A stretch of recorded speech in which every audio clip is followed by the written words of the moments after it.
Mistérios da Vida Eterna, capítulo 6, Dentro da Noite, parte A. A diferença de atmosfera entre o dia e a noite na casa transitória de Fabiano era quase inalterável. Não conseguiria estabelecer comparações apreciáveis, mesmo porque, durante todo o tempo de nossa permanência no Instituto, estiveram acesas as luzes artificiais. Denso nevoeiro abafava a paisagem sob o céu de chumbo, e ao que fui informado, grandes aparelhos destinados à fabricação de ar puro funcionavam incessantemente na casa, renovando o ambiente geral. Víamos o sol fundamente diferenciado, em pleno crepúsculo. Semelhava-se a um disco de ouro velho, sem qualquer irradiação, a perder-se num oceano de fumo indefinível. Cotejando a situação com os quadros primaveris da crosta planetária, os ocasos da esfera carnal parecem verdadeiras decorações do paraíso. Permanecíamos em região onde a matéria obedecia a outras leis, interpenetrada de princípios mentais extremamente viciados. Congregavam-se aí longos precipícios infernais e vastíssimas zonas de purgatório das almas culpadas e arrependidas. Na verdade, muita vez viajara entre a nossa colônia feliz e o plano crostal do planeta, atravessando lugares semelhantes, mas nunca me demorara tanto em círculo desagradável e escuro como esse. A ausência de vegetação, aliada à neblina pesada e sufocante, infundia profunda sensação de deserto e tristeza. Os amigos, porém, com a irmã Zenobia à frente, faziam o quanto possível por converter o pouso socorrista num oásis confortador.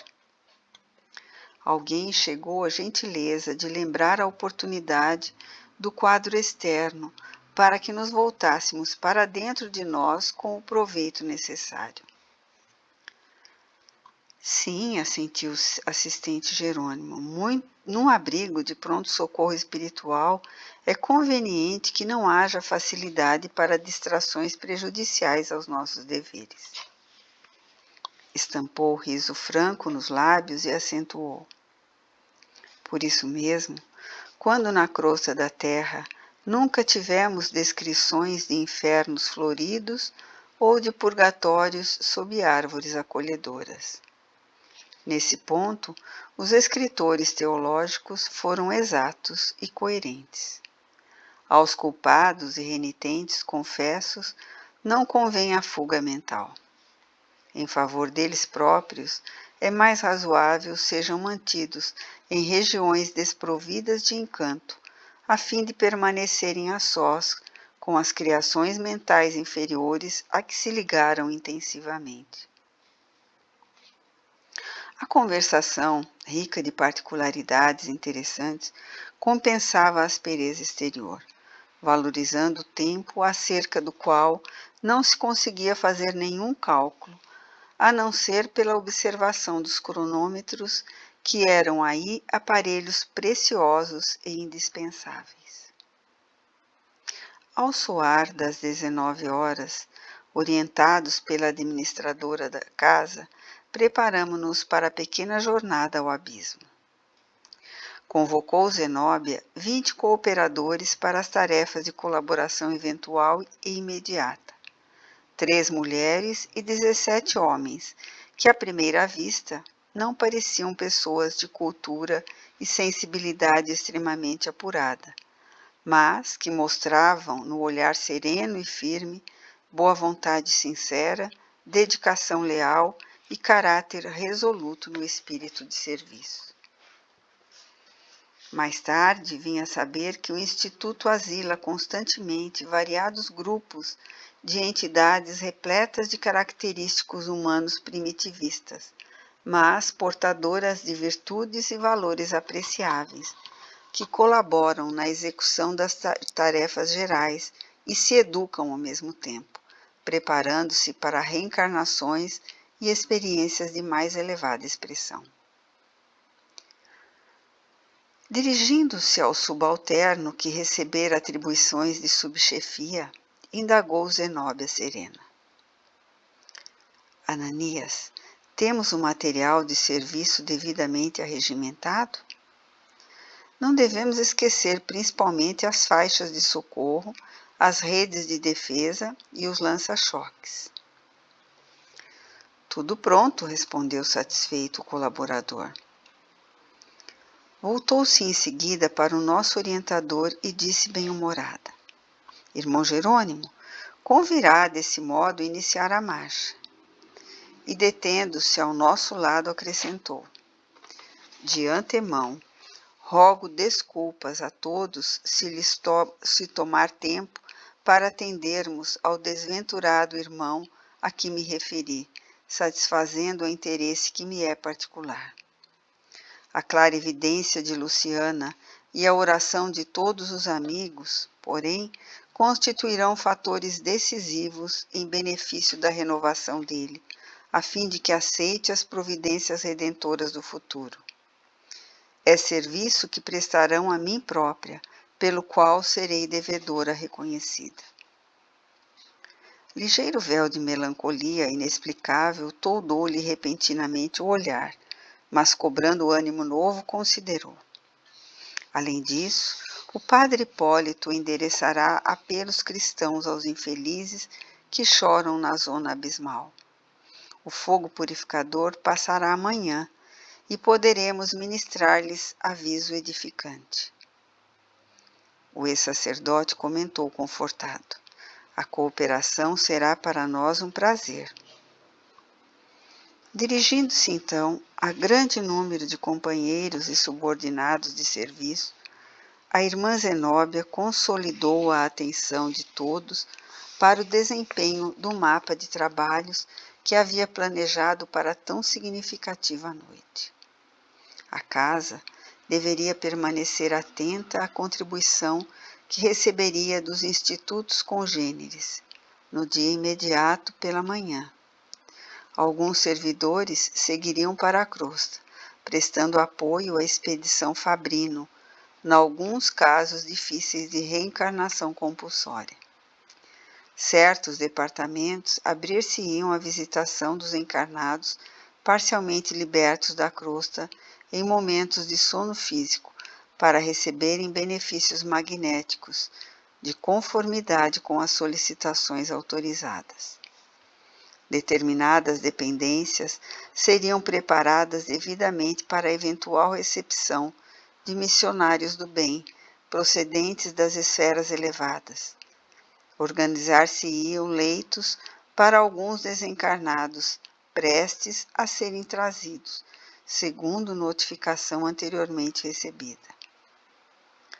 As duas enfermeiras, orientadoras de colônias espirituais para a regeneração, trariam 20 crianças recém-libertas dos laços carnais, no sentido de se avistarem com as mães que viriam da crosta, amparadas por amigos para reencontro confortador, em caráter temporário. Variadas delegações de trabalho espiritual, junto a instituições piedosas, encontrar-se-iam no abrigo para combinar providências.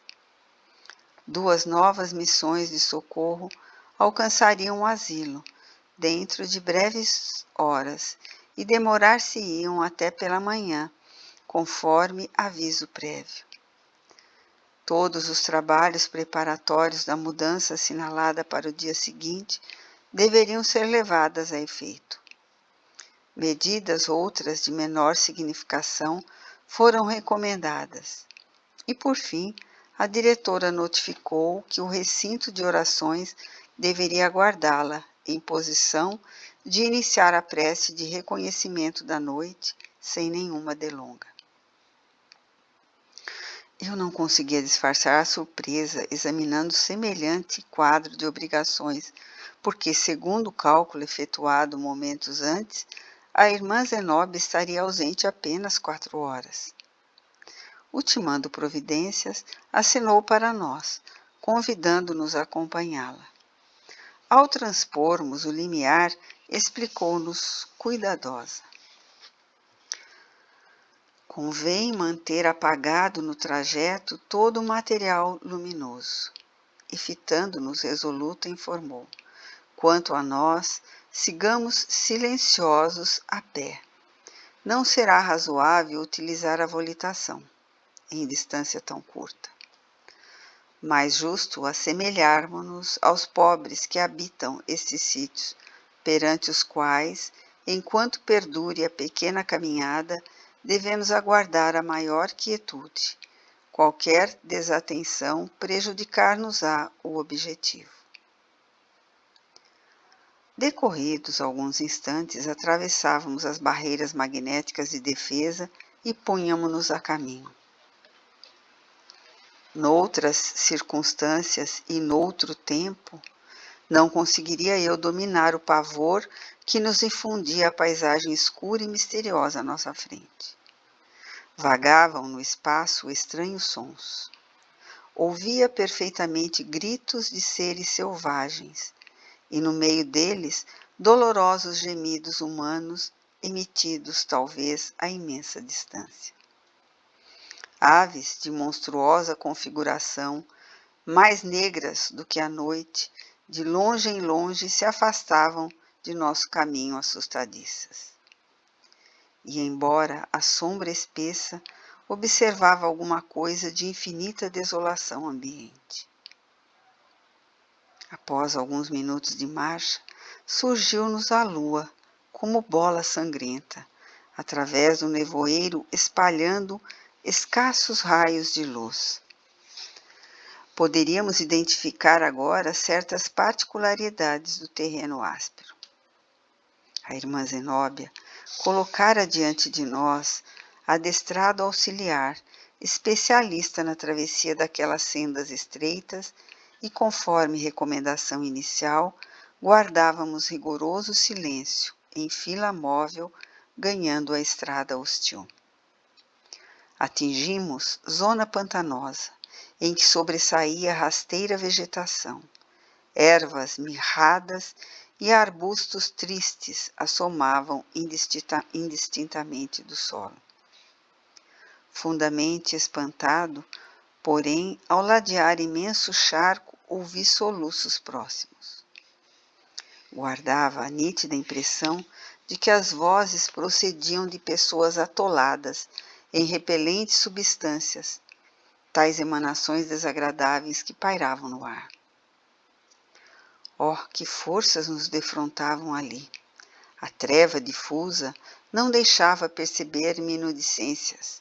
Todavia, convencera-me da existência de vítimas avizinha de nós, esperando-nos amparo providencial.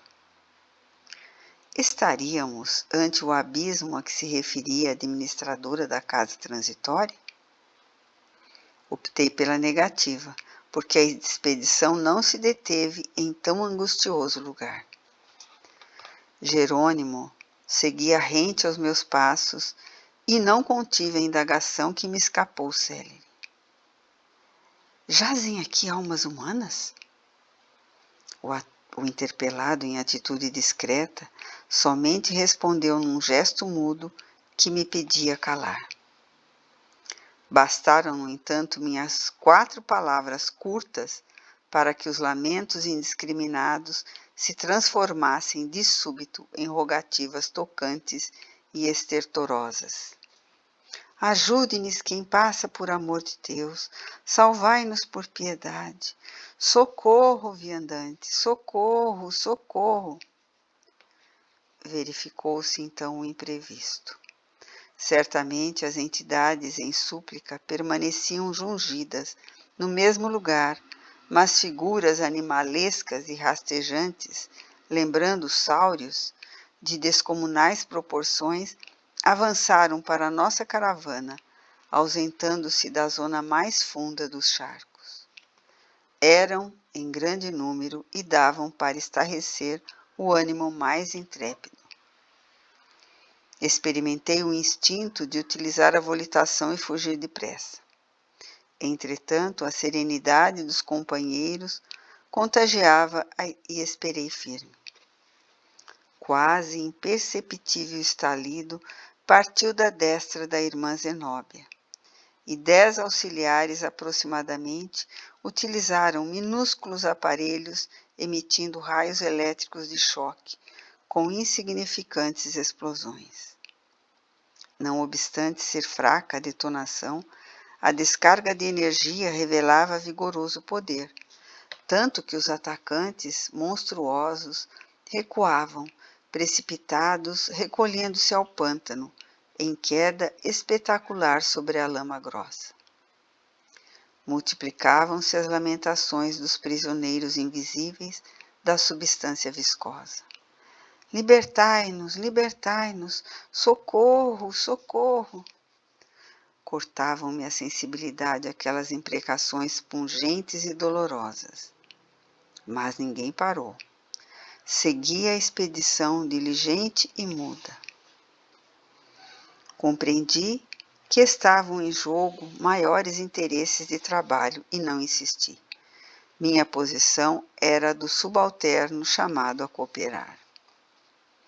Mais alguns minutos e havíamos varado a região dos charcos, penetrando em terreno de configuração diferente. Aliviou-se-me de algum modo o coração condoído. Entretanto, agora, vultos negros de entidades humanas esgueiravam-se junto de nós. Aproximavam-se com visível disposição de atacar, recuando, porém, inesperadamente. Supus, por minha vez, que o movimento de recuo corria logo que eles observavam a extensão do nosso grupo de 25 pessoas. Temiam-nos a expressão numérica e fugiam pressurosos. Prosseguindo a marcha, penetramos escarpada região e, atendendo ao sinal da irmã Zenóbia, os 20 auxiliares que nos seguiam postaram-se em determinado ponto com a recomendação de aguardarem a nossa volta.